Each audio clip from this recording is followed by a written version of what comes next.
is 7:04, so we'll get started. Welcome. Victor is on our Zoom. Victor is the chair and usually runs these meetings. Angie is also a member of the Conservation Commission. I'm Shayna, and I'm the secretary, but I'm running the meeting tonight. And I think the first thing we can do is you all are going to introduce yourselves when you talk, so maybe we can just, like, the 6 of us plus the Zoomers, introduce ourselves and let you know who we are, and then we can go from there. I'll start. I'm Sheena Stewart Deeds. Most of you know me. I work at Bowdoin, and I'm a secretary on the Conservation Commission and live in Topsham. Hi, I'm Crystal. I'm a member of the Topsham Conservation Commission for about a year now, but I was a member for 4 years back when the town was involved in developing the original natural areas plan back in 2010. So I've just been out of it for a while now. So. My name is Josh. I'm the town planner. I'm not on the Conservation Commission, but I staff the meeting. So excited to see what you guys have. I guess next we'll do Victor. Hi, I'm Victor Langelo. I'm the chair, at least possibly the chair still of the commission, and I'm joining from home because of an illness. Hey everyone, Angie Brewer. I've been on the commission for a bit over a year now. I'm also a Bowdoin graduate, so very excited to hear about the great work you all are doing. I'm Pam Belford. I'm a member of the Comprehensive Plan Implementation Committee, and I'm the liaison from that committee to this committee. And one of the areas that we on the CPIC committee are very interested in is the natural areas plan, an update to it.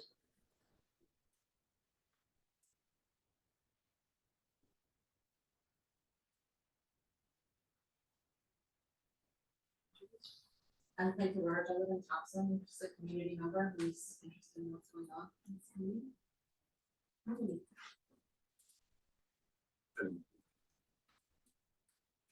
Thank you.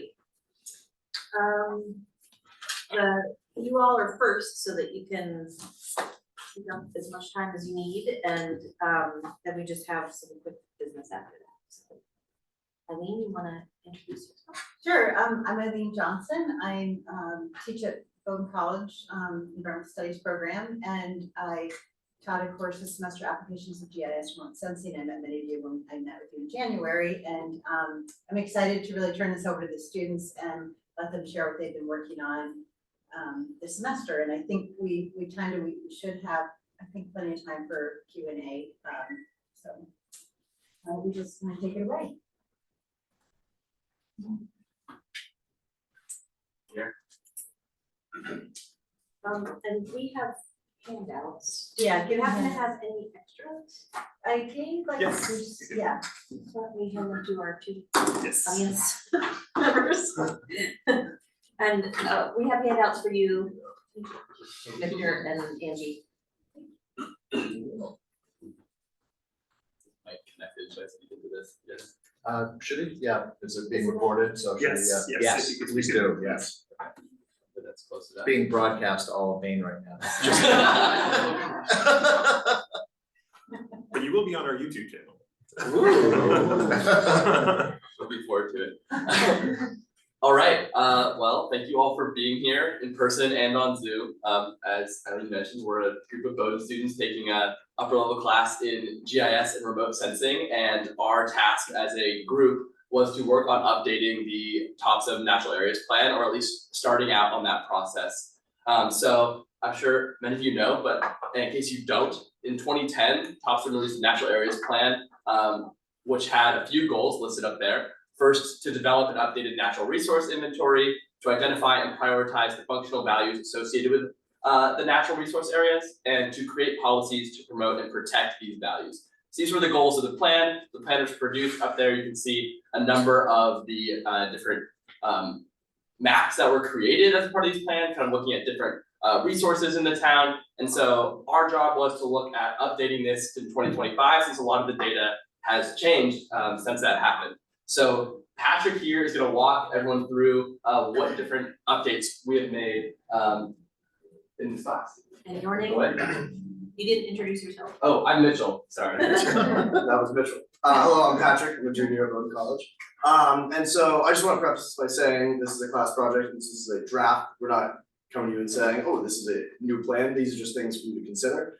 And so we broke down on the slide some of the projects we've been working on. We had a group that was working on updating the previously existing metrics, the GIS data. We were looking at new conservation land since the plan was released, and identifying other plots of land in the town that could be conserved. We also looked at new development patterns like impervious surfaces and new structures going up. We had a group looking at how accessible green spaces are in the town and kind of identifying what areas could use some more locations to increase accessibility. And we even had some people go out in the field and do their own scenic assessments of certain areas in Topsham to both test how the assessments themselves are at valuing land and also see where these places in Topsham actually score. We also added some new categories that are important to consider with our changing world, like flood risk and significant habitats in town. And we also developed our own little habitat matrix analysis to look at what areas in the town are best suited for certain kind of animals. And then all of this stuff, all of this data we've compiled and we will present to you in these slides, but we also will share all this with you if you have any further digging you want to do. And we'll have each of the groups come up and there'll be time for clarifying questions after each of them finish. Like if you want to like zoom in the slide or ask something, and then we'll also have plenty of time for questions at the end. And so we'll kick it off looking at the updated data that I mentioned earlier. And if I could just reiterate, so this is, the students came up with their goals and their project parameters themselves. And so what they've been working on all semester was to meet the deliverables for each goal. But this isn't like a final NAP update. This is you know, them working on these goals and gathering data and metadata so that they could pass it along to us that we could then use for our update. Absolutely. Up next, we have Izzy. That's a familiar face. Hi, I know, I'm back again, all things Topsham, I'm right in it. Anyway, so hi, I'm Izzy, as many of you know. And I'm going to be talking about two of the updated maps from the original NAP.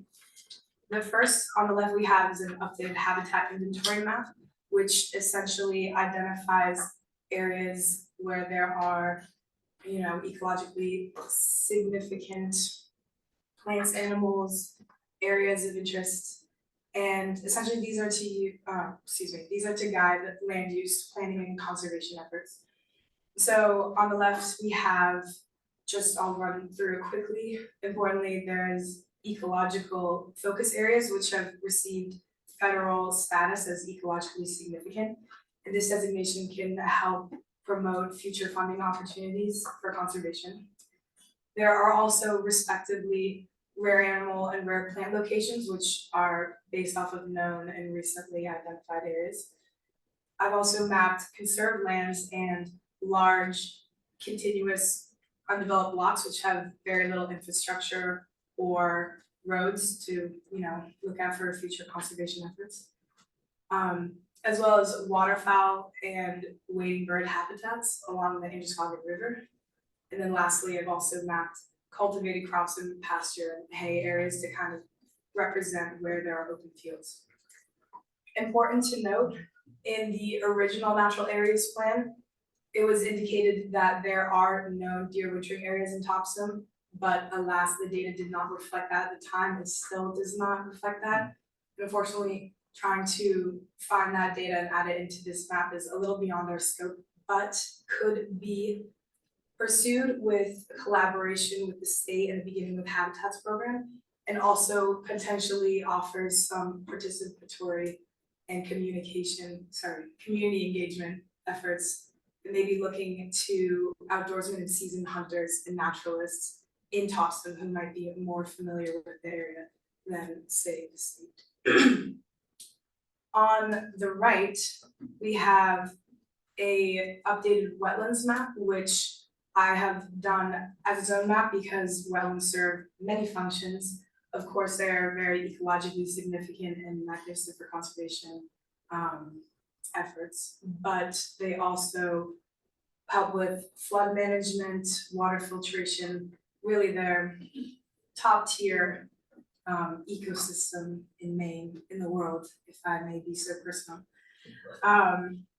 And yeah, this is a really straightforward map that just documents the different types of wetlands and where they are in Topsham. And I think that this map could be also very helpful for future land use planning and conservation efforts. And that is all that I have for you, so I'm going to turn it over to Pat. Can I ask a quick Do we- question? Can we ask questions about the slides before they move to the next one? I think we're going to wait for each part of our team to be done, but I'll be right there, and then all the questions you want, you can ask all of these. That works for everyone? Okay. All right, hello, my name is Kyle, and so I was also working on creating updated versions of two maps originally present in the 2010 plan. I was tasked with working on the environmental health and safety inventory, as well as the water quality inventory. And so first looking at the environmental health and safety inventory map, which is on the left, I've copied over the key factors from the original map, but with updated data. So the red dots indicate public wells. And aquifers are also identified by the dashed regions on the map, and then the hatched regions as well. In each one of those, the hatched regions signify 50 gallons per minute or greater, and the dashed regions are 10 to 50 gallons per minute. I've also mapped in the green color and in the darker blue the floodplain areas. So the green color represents the 100-year flood, and that essentially means that it would take a storm that occurs about once every 100 years for this area to be flooded. And you'll see that referenced again later as a 1% annual chance flood. And I've also mapped 500-year flood zones. Again, would take a storm approximately once in every 500 years to flood these areas. And you'll see that same data referenced in later as a 0.2% annual chance flood. I've also mapped steep slopes, which can be important when thinking about infrastructure building. And that map and the data will all be available in our source files that we're going to send you over later. On the right, I've done the water quality inventory. So this focuses on the water bodies that exist in Topsham, as well as the surface layers that are not water. So the base of the map is made up of impervious surface data, which is kind of like the dark green, red, and yellow scale you see there. So the dark green areas are no impervious surfaces, less than 8%. Most of that has no impervious surface. It could be forest, wetland, for example. And then coming kind of into downtown, you'll see much higher percentages of impervious surface signified by the red areas. I've also mapped the highly erodible soils in kind of that brown color right there, which is important again when thinking about infrastructure building and also conservation. And then lastly, I've created buffers around the water features that exist in Topsham. And so in the dark blue color on that map is the actual water body itself. And then I've buffered out 600 feet around all those water bodies in the lighter blue colors. And that's just important when thinking about building near water or water features that want to be conserved. And I also have some additional buffers that I did not project on this map. They go out even further, but they take up a lot of space. And as well, I've also buffered some smaller streams in town, but again, they take up a lot of space on the map. But that data will all be available to you guys in the files that are sent over. And also, as part of our group, the three of us have created an index of where we found all the updated data, kind of some notes on like where it is, or if we couldn't find it, maybe why that was, which we will also send over to you guys as well. So now I'm going to pass it on to the last member. My name is Anj. My name is Anj, and I worked on updating the land productivity and recreational maps. And first on the left, we have the land productivity map. And the interesting. Yes, sure. Okay. Yeah. Just pass it right. So.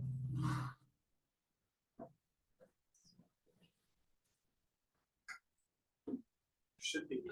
Oh, there it is. It's green, it is green, so. Okay, so. Oh, there you go. Yeah, so the green is the forest land, and the yellow we have the farmland, and we have like transparent borders, and those kind of represent the farmland tax parcels. And something that's interesting about that is the yellow shows different, like, it's different data, but it's both for farmland. The only difference is that like the yellow is remote sensing land cover data. So some of the yellow like farmland doesn't show up in tax parcels. And we think that might be because certain like owners may not have enrolled in like a tax parcel. And this is a little different from the original map, but I wanted to highlight it in case like you want to choose whether you use land cover data or whether you use a tax parcel data. And next, I also worked on recreating the recreational map. And in the recreational map, the only difference really is the trails from like the original one. We couldn't find like the original trail data, so Robbie and Anna kind of gathered that data and made it themselves. And they'll speak more about like the land, the green space and trail accessibility later on. But for the most part, I didn't really see any changes in like town-owned land or school-owned land. And the school-owned land is the blue, and then the bright green is the town-owned land. So now we're just gonna turn over like to you guys if you have any questions for all three of us. I just had a quick question, Izzy, did your wetlands layer include vernal pools? It did not include vernal pools, no. Can you go back to slide 4? This one? Which I think is the one you presented, obviously. One more. Do you know that big orange dot on the left-hand side? Do you know specifically what that is? I mean, I know it's probably in the data, but I was wondering if you knew specifically. I wish I did, it's a little bit of a mystery to me at this point, but. Theo and I know. Yes. Oh, okay, they That's- know. That's the I believe it's the peregrine falcon rare animal Maine designated area. Really? So, like, Yeah. there's peregrine falcons there. It's the only state listed animal that has a normal habitat in Topsham, and it's marked by that circle in the southwest. I know sometimes they do it with like eagle nesting areas, but that seems like that's usually like 300 feet. That looks like bigger than 300. The other interesting thing on the right, the wetlands one is it was showing the river, Androscoggin River above Pajepskit as a lake, even though it is a river. I mean, it's an impoundment there, but it was interesting. Is that data that was actually provided, or was that your interpretation of the data? It was definitely not my interpretation. Okay. The data, it kind of comes as it is from the state, and so we just try to symbolize it to the best it can be. I was kind of wondering if it was a depth thing maybe, but I'm not entirely sure why it decided to say that the Androscoggin River is a lake. That is up for the computer to know and for Right. Yes, that's a good catch though. I don't know, did Vic or Angie, did you guys have any questions Any on? clarifying questions? It will be interesting to look at the data source files, and I really appreciate that that's been compiled. I guess my question would be, for all the various layers that you use, or all of the various data sources that you use to create these layers, are there obvious data gaps? Are there sets of information that have not been updated since the prior plan was produced that really it does not enable a change assessment from the last time? For our team, it'll definitely be different for each team. For our team, we have all of that information documented in a spreadsheet, especially like what the file used to be called, what it's currently called, and really all the insights that we've gathered, especially with file location changes. So hopefully that can answer all your questions. And I can't speak for my other two team members, but for me, definitely the deer wintering areas data gap is significant to me, especially if the state wasn't reflecting it accurately when the first plan was written, and it still is not now. But as I said, I think that information could be built upon as the current NAP update develops.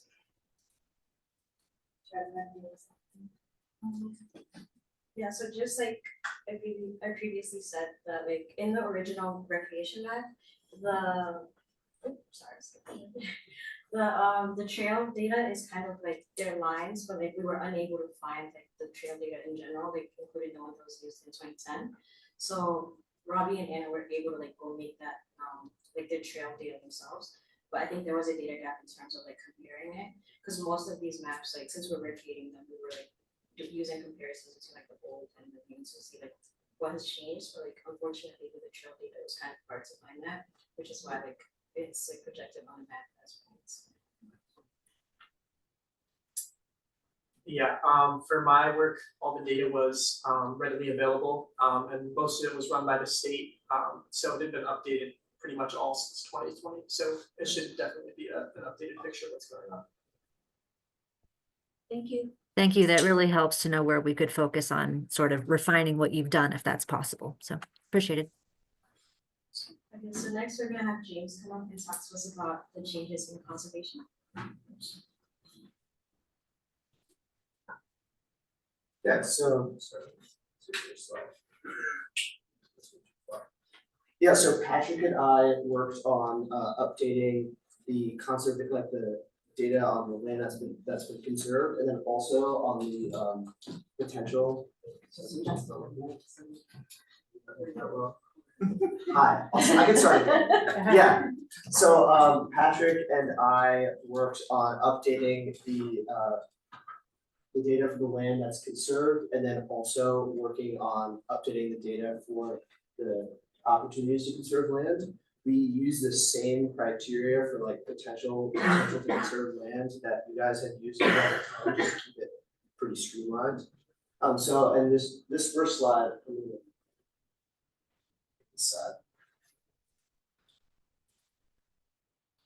Yeah, I'm gonna use this a little bit just because there's a couple points that. So this slide has like land that was conserved in 2010, and then also the newly conserved land. And so it's increased by 30% since the natural areas plan. And then we also on this slide put basically got like high value lands like for conservation purposes, kind of like what Izzy was doing, and we looked at the overlap between that and the lands that has both been conserved since 2010 and just conserved in general, and so there's 221 acres of that. And then also, we found some TCC monitoring sites, and so we marked those on this map. Some of them were pretty tiny parcels, and so we didn't really like the way it looks when we marked them as parcels, so we made those dots. Those are the ones that we try to go to yearly or every couple of years to monitor for stewardship. Yeah, and so that we also thought fell into the category of either newly conserved or newly potentially conserved land. Yeah, and then here's another slide that'll get a little bit more in depth on it. We looked at like farms, open spaces, high tree growth plots, vacant areas, and then again this other category of TCC monitoring sites that have specifically been sold or changed hands since 2010, and so were not reflected on the original NAP. And so these two sites might be familiar to you. Those are the recreation center and the transfer station trail areas. Some of these interestingly, actually no, they don't. I thought some of these overlap, but they changed their data. Yeah, they do. And so some of these open areas overlap with conserved areas, so I think that's a double jeopardy on the data. So maybe when you guys do your NAP, maybe that's something to think about before you accidentally do that. Yeah, so that's kind of what we have. Next we have Jason Chavis talking about impervious surfaces. Or any questions? Oh yeah. Sorry, Patrick, you want to go here? Yeah. Back to the first slide, so you can take it again. So the high value conserved 221, that's a subset of the 735? That's a subset. Okay, so that's of those 735. That's a subset of the 2400. So that's the overlap of like high value natural areas that intersect with the conserved land. So that's the is that Okay. areas that. Okay.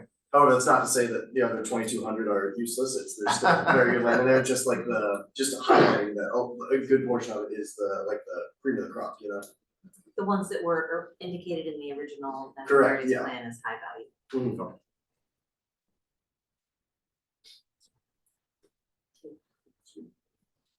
Thank you. So next we have Jason Chambers to talk about all the trends in impervious surfaces. Hello, everybody. I'm Chase, and I work with Seamus, but Seamus is not here tonight. And our assignment was to look at new construction and new impervious surface in the town since the last plan around 2009, 2010. And first, for the new construction, we decided that we would use the state of Maine address GPS points, which all have addresses linked to them. And then the Topsham assessor data also has a year build for every address. So we're able to identify the building, which buildings were built since 2010. And then the other thing of interest, now you've already seen some impervious surface data today, but one thing that we think you want to look at is a new, more finer data set, high resolution data set called the CCAT data set from the National Oceanic and Atmospheric Administration, which you can see that impervious surface data on the bottom left picture, where obviously impervious surfaces, houses, parking lots, streets, that kind of thing. And all of that black and red stuff, it specifically outlines where the impervious surface is with a polygon. And now this data set is new, and the only year that we have access to it so far is for 2021. So we can't, because it's different resolution, we can't compare it to previous years or 2010 yet, but you will probably be able to do that in the future. But we wanted to come up with a new method for or a method for this one time, just to show you the change, give an approximation of the change in impervious surface since the last plan. And I tried to demonstrate that with the two pictures, where we kind of assigned all of the impervious surface to a certain building by chopping up the impervious surface polygon based on the parcels, and also if we use this GIS function where chop the land into the areas closest to each point. And so essentially all the impervious surface belongs to a certain building. And it's not, exact, there's going to be weird things about it. But it's just an approximation, and to give you guys an idea of what you might be able to find out. So first, here's the map of the building points. And I tried to call out some big areas that you need with the new buildings. Because it's kind of hard to tell what's happening on the map. So Highland Green has a big bundle of new buildings since 2010, and then this generally is kind of distributed across the whole town. And then notably, okay, you've seen tonight that we've used multiple ways to designate areas that are valuable ecologically when we're evaluating the effect on them. And I'm realizing that now. And so you might have options whether you want to take just the highest value natural areas that we saw in the last group, or the shaded green polygons are the focus areas that were decided on in the last plan, where they just kind of outlined large areas that seemed to be of high ecological value and didn't have that much development yet. And I'm using that to evaluate whether development is in a bad spot or not. And then the chart on the right is to show you what you can see. And the number of building points by decade in the town, and the gray bar is the number of building points not in those ecologically important focus areas, and then the green bar at the bottom, it's kind of low, which is good, is all the buildings per decade in the focus areas, and then the kind of zigzagging green line belongs to the y-axis that's on the right, the second y-axis, which is the percent of the new buildings that is in the focus areas. And so you see that in the 2000s, it was at 14%, but for the 2010s, it dipped down to just 6% of new buildings are in those focus areas. So if you do this plan, you might be able to find things like that, and that's, that seems good. And then lastly for me is the new impervious surface. And you can see, and of course, you're going to want to see that, there's those big areas by the Topsham Mall of the impervious surface for the parking lots. And then the high school also has some significant parking lots. And those were designated as new by our thing because the high school was newly built since 2010, or, we built. And, you know, there's a lot of dimensions that you can look at, you know, this new impervious surface through. You know, if you want to ask me a question about any one of these charts later, you can, but I'll just highlight the middle one, which is just that the gray is like the overall share of impervious surface in the non-focus areas versus focus areas, and then the red is the share of the new. So you can see that the share actually went up. You know, the new impervious surface is disproportionately going toward the non-focus areas since the last plan, according to this approximation. That's all for me. The next group is about green space accessibility. Do you have any questions? I like that, you know, showing that obviously, as someone that was involved in doing this 15 years ago, what's changed since then. And you mentioned the polygons and the focus areas that are out there. When we originally developed those, a little history for you, we were just kind of showing them around parcels, you know, and we were very concerned when you're working in a town with calling out people's specific properties, you know, and you know, oh, my property's in the focus area, that must mean they're gonna regulate me or something like that. So we came up with these just bigger areas with these blobs, as you said, to kind of highlight these focus areas without showing defined property boundaries. So, oh, this is very interesting data. You don't know until you look at the data. You know, you drive around and you don't think about, you know, what happens in 1 year or 2 years, but over 15 years. So. Angie or Vic, anything? We good? No. Thanks. Thank you. Looks like this green space accessibility and data.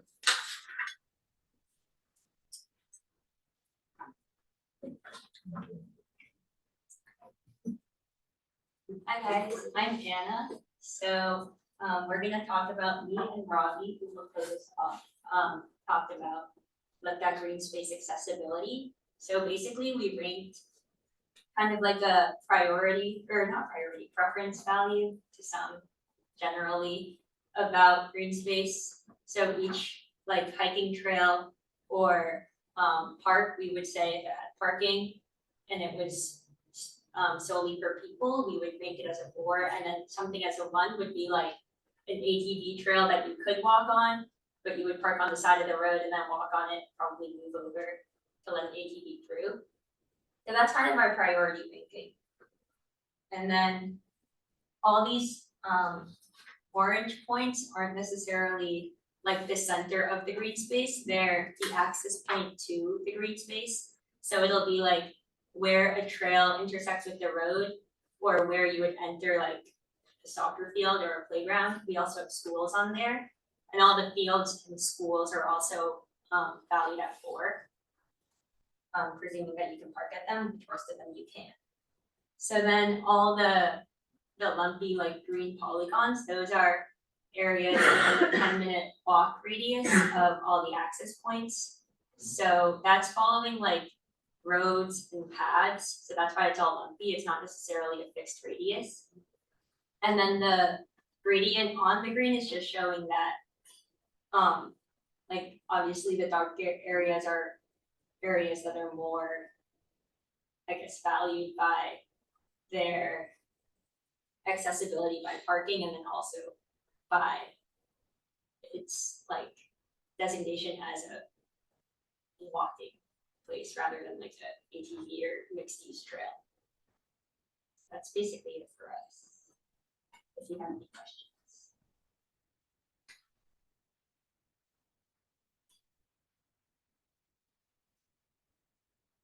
So this was a layer really you guys developed. This wasn't. Yeah, so This wasn't a state GIS data layer. This was Yeah. an analysis you guys did.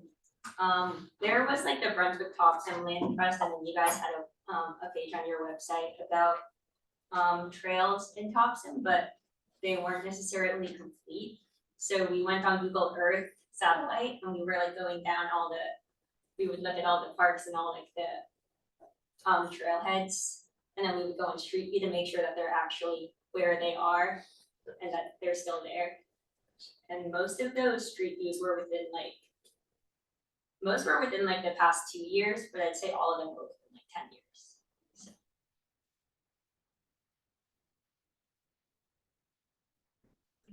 Thank you. And now we're gonna learn about priority places. Here.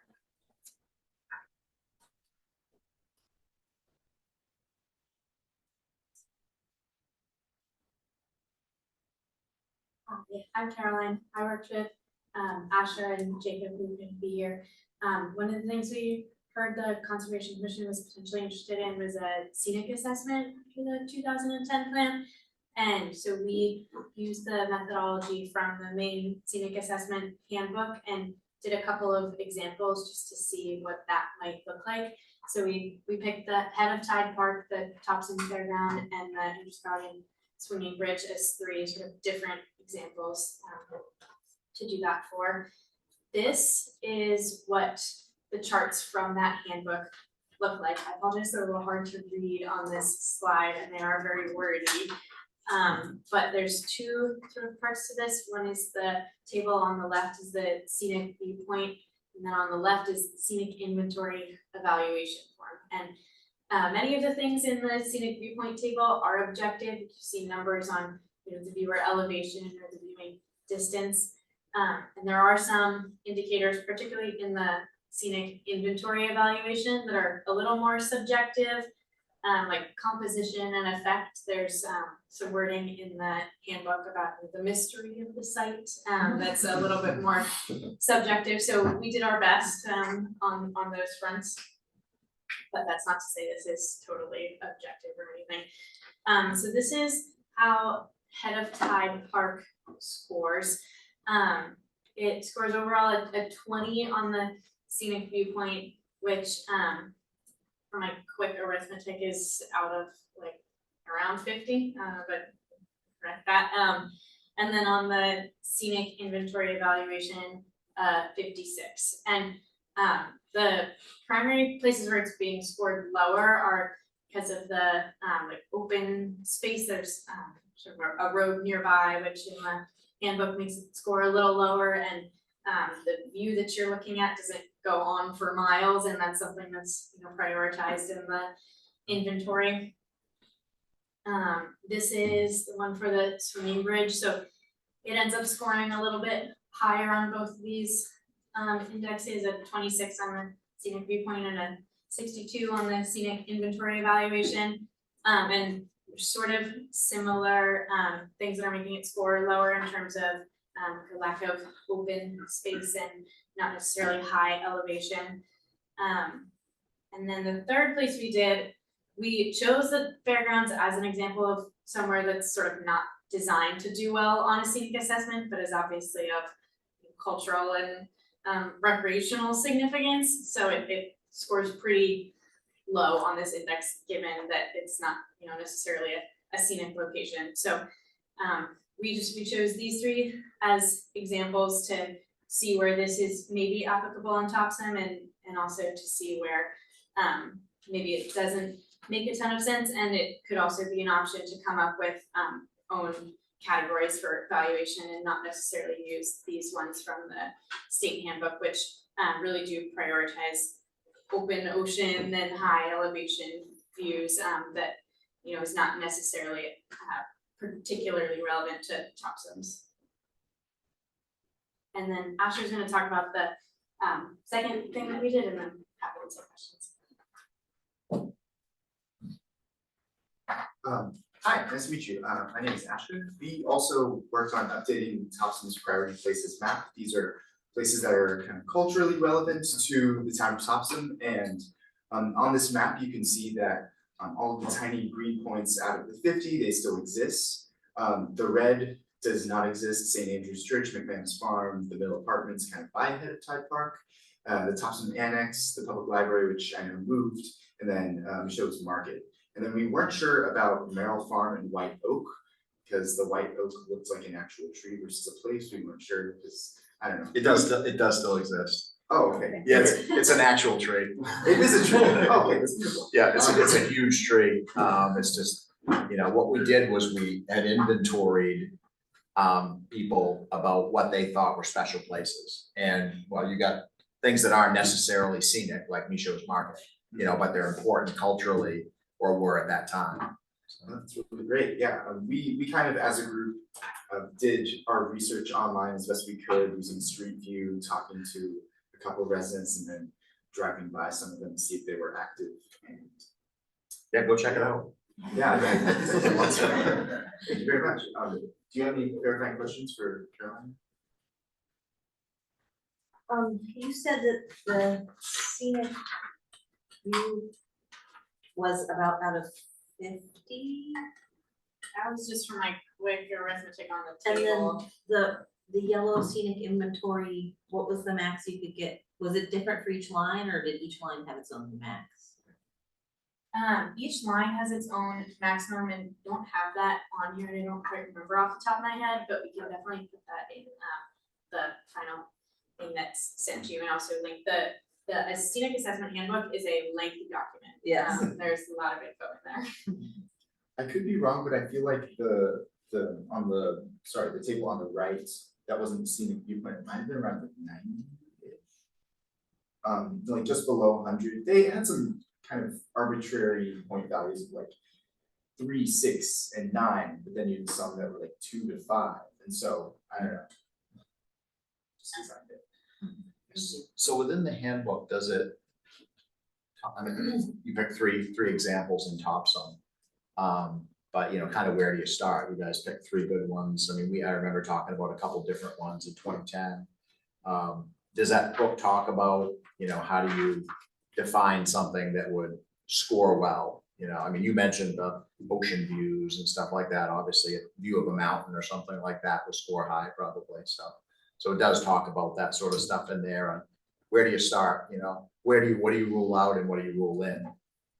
Yeah, it doesn't talk quite as much about how you decide where to go about doing it in the first place, but they do give lots of examples on the point systems that they define. Okay. How do you assess those and give examples of, I mean, they give, you know, Acadia National Park is an example of what obviously would score well. But yeah, there are very detailed descriptions in there. Thanks. Let's turn to my other thing, to new categories.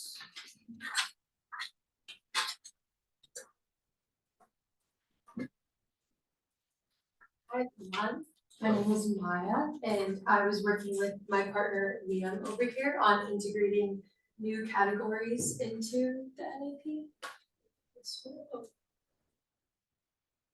There we go.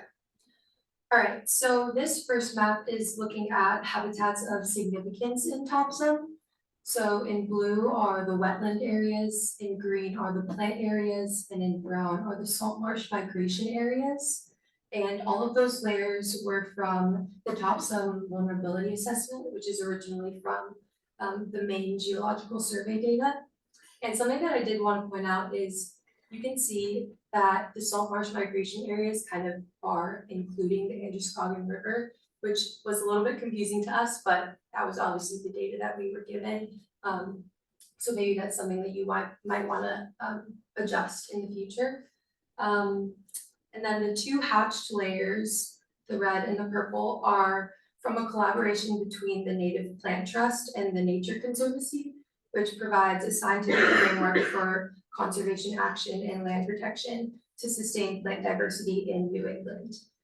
So both of those layers are secured land layers. The red is looking at layers that are secured for resource extraction, recreation, and conservation. And the purple is looking at lands protected for nature with active management. So this map is just kind of showing the natural areas and places that might be beneficial to conserve in the future.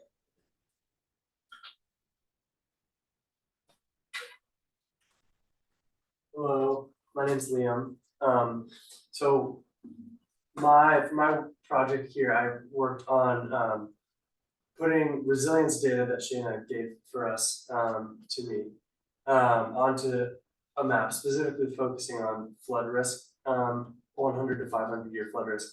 So Kyle mentioned there's a discrepancy between in terms of verbiage between like 0.2% translates to 500 year flood risk. And 1% translates to 100 year flood risk. They're the same thing. So here, the things I want to draw your attention to mostly are the dark red and dark orange parcels. Those are parcels where there are buildings within flood risk areas. This wasn't within the original natural areas plan. I wouldn't necessarily say that it fits in the natural areas plan, but this is important data to have, and I think specifically I'm thinking about property damage, and I think it's good to have this data plotted. There's also roads included on this for the same reason, and I included culverts and catch basins as an indication of where there's already some mitigation potentially in flood risk areas, as well as conserved lands, just so that maybe that could be relevant to the natural areas plan. So, and then the next slide here, another part of that resilience data was the historic district in Topsham, which also wasn't in the previous natural areas plan, doesn't necessarily fit in the natural areas plan, but this is an important area. And so all the black dots are buildings and the green is just the district. And I've highlighted, just with the same data from the previous slide, places where there is overlap with flood risk areas within the historic district. So this is, again, maybe high priority land that is within 100 to 500 year flood risk. So maybe important for the future. Yeah, and if you guys have any questions, oh, actually we have, yeah, one more slide. Yeah, so this is just additional data that we got from the vulnerability assessment that we did not have time to map. But we think a lot of these data sets could be helpful for future maps for the plan, if you want to take a look at these. Yeah. Any questions?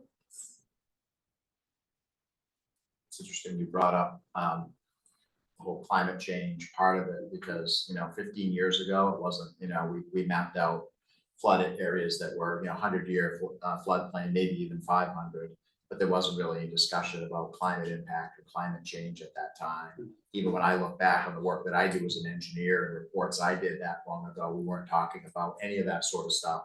And now we're looking at those same pieces of infrastructure and saying, wow, we got to do something or move them to higher ground. So it is definitely a good one to include.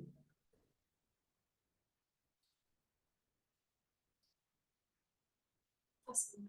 Next is Theo, who's going to discuss the habitat matrix. Hello, my name is Theo, and I worked with my teammate Mitchell on updating the habitat matrix analysis approach. And so we've already seen the different ways that we were analyzing natural space. And so in updating this from the 2010 NAP, we reconstructed the matrix and included the layers that were in the 2010 habitat matrix analysis approach with the current data. And so in this first visualization, you can see the data plotted from low to high, from the lower, the lighter green values to the darker green values, representing the low habitat value data to the high habitat value data. In this example, all of the layers are weighted equally, and so some of those layers include the state listed animals, like we discussed earlier, the peregrine falcon circle in the southwest, high value plant species areas, conserved lands, and the focus areas that we previously mentioned. This is an alternative weighting example that we did that places a priority on wildlife, and so weights the state listed animal areas higher, as well as inland and tidal waterfowl zones. And so we believe that the big takeaway from this habitat matrix analysis approach is the ability to use public participation to gauge what the citizens of Topsham think is most important in evaluating these natural spaces and the habitats. And so back in 2010, there was polling done to create weights that established how the matrices eventually turned out and were published. And we think that with this updated data and new public participation, those maps can be recreated again with the current prioritization of the citizens of Topsham. If there's no questions, I'll pass it over to some folks who are gonna discuss the individual project portion of our class and how some of their work ties into what we've done here. Thank you. Awesome, thanks.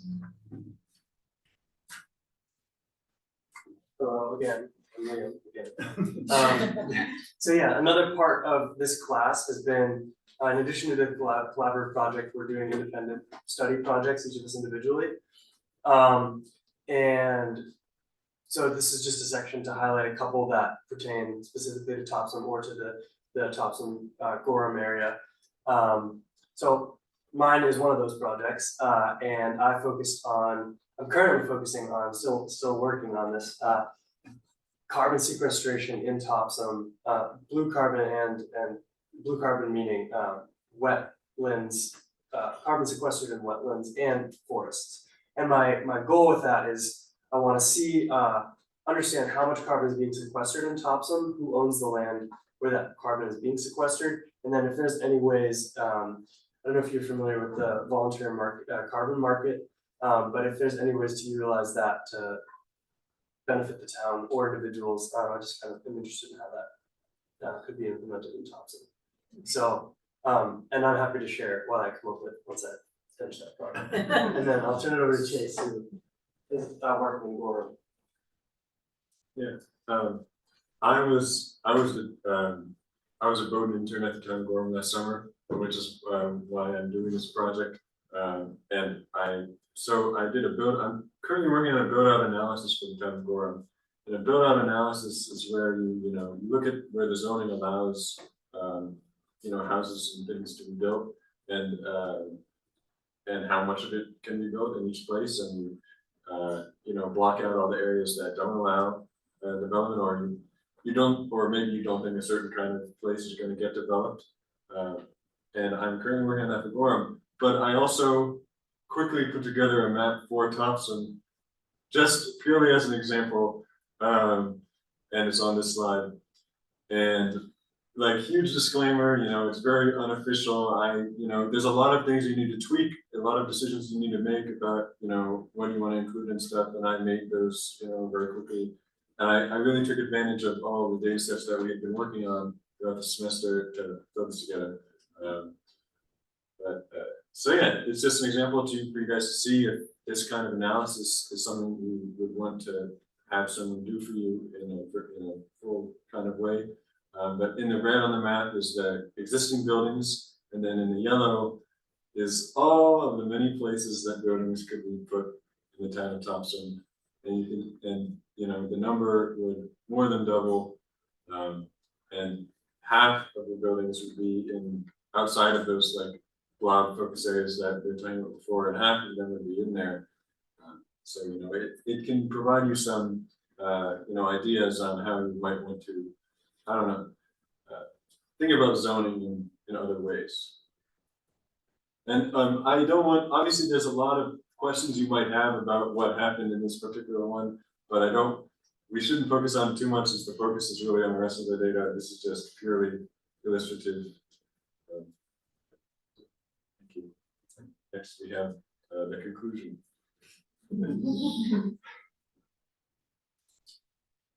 Yeah, so I really hope you guys enjoyed seeing everybody kind of geek out on their own data and their own projects and stuff.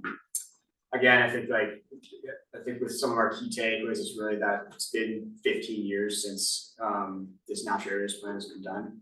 I think that some of the conversations you guys are having right now are great, and that and I think that we're just trying to show that this really can happen. I think that what we've really discussed is that there's a lot of new data.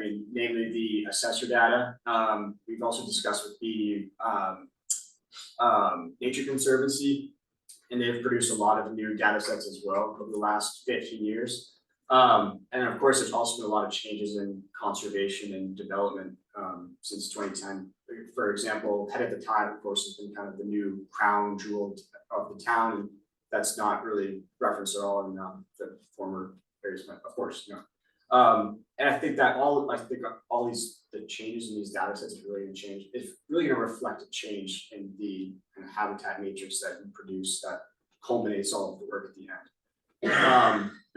So yeah, I think that, like Shana said, I think that the key limitation to this project is that it does not, has no public input. And I think that's something we really want to stress as well, that this has been a great exercise for us. But by no means are we telling anybody to change their parcel of land to become conserved land, or that you need to develop on your land, this and that. But I do think that it really does set a good beginning point of like how do we want to discuss what a new Topsham natural areas plan looks like, and also kind of give you guys some new ideas that reflects some of the new data sets. So yeah, I think from now, I think we're gonna open up the floor to more general questions, and we'd love to hear your guys' thoughts. I'd also love to hear your thoughts as well, just being more of the public perspective. So yeah, thank you again for letting us do this. And, yeah. More thank you for doing this. So thank you so much. Anybody have any big questions or thoughts? I'll just say, excellent job, guys. You obviously did your homework. You know, as someone that was involved doing this 15 years ago, you know, you dug into it, you looked into the information, mentioned a bunch of things that I remembered from the past and how we looked at things. And I think the whole public input part that you mentioned, it's interesting. You know, Topsham as a town has certainly changed, you know, over the past 15 years, and will continue to change. And I think it's important for you guys to think about as you're getting close to the end of your college career. Some of you may be ending very soon, whether you're going on to additional degrees or you're going on to be citizens and living in communities. What's important to you, you know, in a community? You know, what are the important values for you? Everyone's got different ones, some are the same. And participating too, because I remember when we did this in 2010. You know, trying to get people to come out and participate is tough. You know, that's no different, and it's probably even worse now. You know, people are happy to, you know, look at these or stay at home and not go out, but be participating members yourselves in society. So that didn't really have much to do with the natural areas. Vic and Angie may have something. Hey, Angie's got her hand up. Go ahead, Angie. Yeah, just first of all, kudos to everyone. This is a huge amount of work, and I think it just shows the power of so many smart people getting together with similar goals. So I'm really appreciative of all the work that's been done. I think I'm especially appreciative of the more applied aspects of this work, like, you know, the green space accessibility, I think is a really neat tool to look at maybe where we could be prioritizing individual improvements, or maybe, you know, even reductions in accessibility where there are higher value areas. Maybe we don't want people trotting on quite so much. And so I think there's so many applications for all the great information. And I'm really looking forward to spending some time digging into this. And I'm pretty new to the commission, but you know, we do take on individual projects, and I can see this really facilitating how we prioritize, you know, sort of outside of the natural areas plan update, the individual priorities and you know, goals that we work on within the commission on an annual basis. So thanks everyone. This is fantastic. I just want to echo Angie and Chris's evaluation. It's this was an incredible amount of work. And it looks like you guys did a great job. And also, the other thing is, it's like, this is a little more involved, this update, than maybe we first thought. So, but thank you. It's been wonderful. I had a question. How what you're getting yourself into, Vic. I Yeah, remember 15 years ago how much work it was. I had a question for Chase on that. I guess it was the build out analysis, the quick dirty one you did for Topsham. And it's not, I guess it's not, maybe, I don't know, maybe we should follow up at some time later, but is that data layer available that you have, that you just, yeah, even though I it's can quick and share dirty? these buildings that I made along with all the other data. Yeah. It was fascinating. I mean, that was an interesting one. So anyway, yeah, thanks. I can also put together like a short report about like what actually happened, what particular things that I did for that, to give you a better idea, like a starting point, jumping off point for if you guys would do one too. Yeah, that would be very useful, because I think that may be something we want to explore more as well as a lot of other things you've brought out, but still, I think that's one we may want to explore, so. Liam, are you wrapping up your, this semester, are you wrapping up your carbon sequestration? Okay. So it'd be good to get that information you have specific, I mean, that both of them are specific to Topsham, so it'd be good to get that. Again, that's not something 15 years ago that was even discussed. You know, because what we look at with the once we had all this data are what are options to be able to implement what we think is important in Topsham or what people think is important. Helping people that have working farms as an example with tax breaks or something like that. But with something like carbon sequestration, that's something where people, they want to develop their land, they want the money out of it, but they don't want to develop it. Well, with these carbon trading markets, now they can get some money for 30 years or whatever the case may be and leave the trees there. So that'd be good. I just want to say really quick, lots of really amazing work here. So actually, a lot of the things that I'm seeing is just stuff that I know. I've been working with the town of Topsham for a year now, and I gotta say, this is stuff that's really, these are skills that are super, super valuable and very like wanted. I'm sure that Eileen tells you guys like these are good skills that people are looking for. So like being able to pull together that data and interpret it and then like help people understand it. This is stuff that people are looking for like when they're hiring. So and the stuff that we've looked at today has just been like super interesting and like I can tell you all of us here are just looking at the data with our like big glowing eyes and just ready to like turn it into like maps and in the future, like let it advise our future policy and zoning. So thank you guys very much. Really help get us off the ground too. Folks, go Yeah, I ahead. just want to say thank you so much. It was so interesting. And as someone who lives in Topsham and walks the streets, drives the streets and lives in the recreation area, this is just a different view and it's a bird's eye view and it's really cool. Thank you so much. What, are you guys all mostly environmental science? No? Some not, some shaking hands. What other program degrees are you looking to get? Yeah, you could go down. Yeah, that'd be great. Let me see what year you are too. I think you said that. Yeah. I'm a junior, economics and environmental studies. I'm a senior and I'm studying environmental studies and history.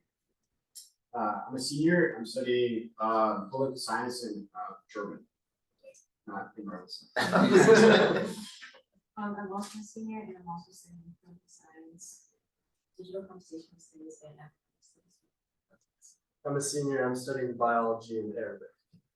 I'm a junior and I'm studying digital and computational studies and math. I'm a junior and I'm studying computer science and environmental studies. I'm a senior and I'm studying environmental studies and economics. I'm a senior and I'm studying biology. I'm a senior, I'm also studying biology and digital and computational studies. I'm a senior, I'm studying earth science and math. I'm a junior, I'm doing econ and environmental studies. I'm a junior and I study earth and oceanographic science and digital and computational studies. I'm a junior and I do environmental studies and government.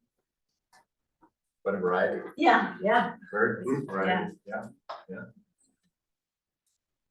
Any other questions? Eileen, thanks so much for working through Shayna and coming to us. We were just looking, we've been talking about this and trying to figure out how to get things off the ground and get things moving in an update direction. And this is certainly has got us there. So we can really start wrapping our head around this, so. I want to say thanks to the commission and Shayna and Josh for helping us with the data. That was really critical and just responding to questions. And Shayna's come in a few times and really helped with guidance. That's been really helpful for us. And we'll be providing the data. I'll be in touch with you. The students sadly your last class was today. So they have a final, they'll be handing in final projects, but this is sort of the combination of this project. So I'm happy to work with you. Understand we have another student coming your way this summer. So happy to work to make sure you get the data in a way that's helpful and usable for you. Great. And just a last note, Eileen and I do GIS in my spring semester course. And we have been looking at utility and large scale solar farms and where they can potentially be built in Topsham. And students then prioritize like which ones they think are good places to build those and which ones maybe aren't. So we have some good solar data that we might consider including with the natural areas plan update, and we also have vertical data with buffers. So we have that too. We can add that to our list. Thank you all so much for coming. I'm glad you had your gelato today. And if you have any questions or anything you want to pass along to me via Eileen or just email me, please do. Thank you so much for your hard work. Thank you. Thanks, guys. Can we all this store here or? Not that one, but you can go at this one. Yeah, don't go, yeah, this one. It's great. I mean, either are good. If we use both all the time. Thank you. Thank you. Thank you so much. Yeah. All right, did everyone have a chance to look at the March minutes? And does anyone have any comments?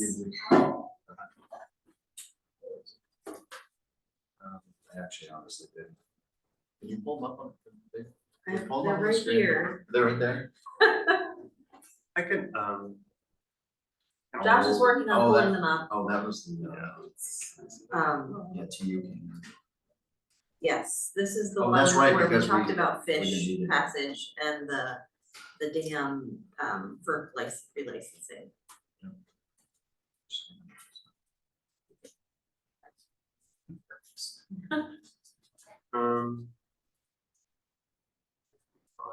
That's 210. Do you know where in the drive? Looking at my screen here. Wait, go, it's in a folder, TCC shared, if you go to that one on the right. And go to agenda and minutes, and then 2025. It's the March one, second one. Oh, we talked a little about that. Good job. Do we know what did the select board vote to pass that resolution? Did we? Oh, the policy? Yeah. No, the policy won't be heard until the 15th. Oh. Think, yeah, it's the 15th. Motion to accept the minutes as written? I second that motion. All in favor? Okay.